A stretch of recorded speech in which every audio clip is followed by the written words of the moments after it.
나이가 많은 근로자의 임금을 깎는 것을 이른바 임금 피크제라고 합니다. 대법원이 최근 현행 임금 피크제는 무효라고 판결하면서 관련 소송이 이어지고 있는데요.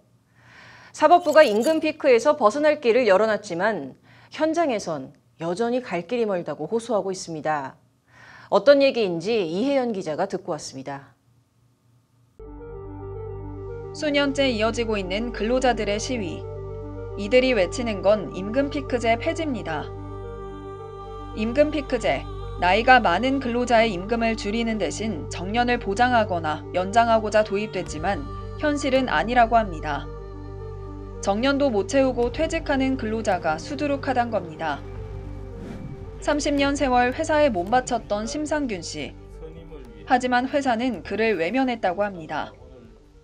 직무 규정도 없고 거의 계약 직원 임시직 취급을 하고 처우에 대한 모멸감, 수십 년 생활해왔던 직장에서 받는 어떤 그런 상실감, 이런 부분들이 제일 힘들어서.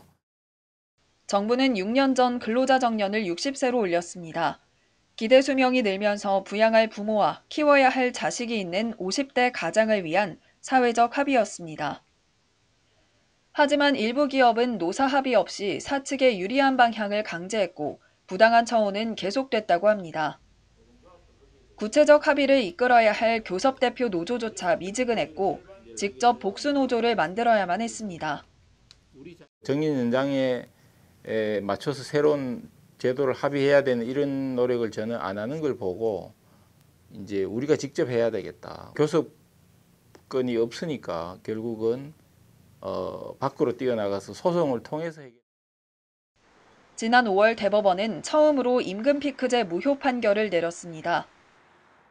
2달 사이 부당성을 주장하는 근로단체는 늘고 있지만 KT, 전력거래소, 국민연금공단 등의 근로자 측은 소송에서 줄줄이 패소하고 있습니다.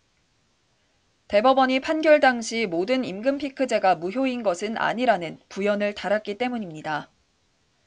핵심은 임금 피크제 도입 목적의 타당성, 실질적 임금 삭감 폭과 기간, 임금 삭감에 준하는 업무량과 강도의 저감 여부, 감액 재원이 임금 피크제 도입 목적에 사용됐는지 여부입니다.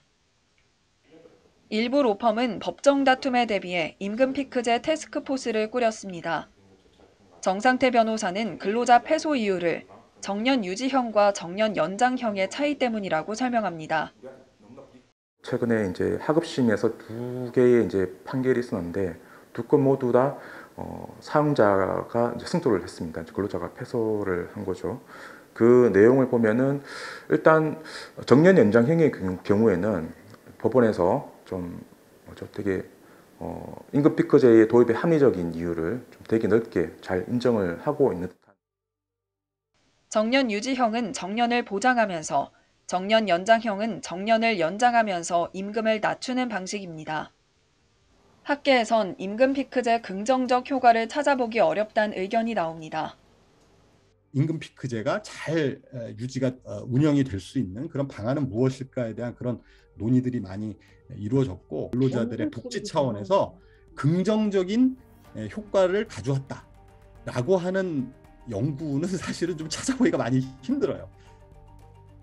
다른 방식의 보상 체계가 필요하다는 게 학계 의견입니다. 연공급제 그 자체에 좀 더 변화가 있었어야 되고 성과에 대한 보상을 강화시키는 성과급제라든지 또는 직무급이라든지 직능급이라든지. 노사 갈등만 더 부추기게 된 임금 피크제 무효 판결. 정년을 바라보고 있는 근로자들은 오늘도 불안 속에서 회사로 향합니다. 법률방송 이혜연입니다.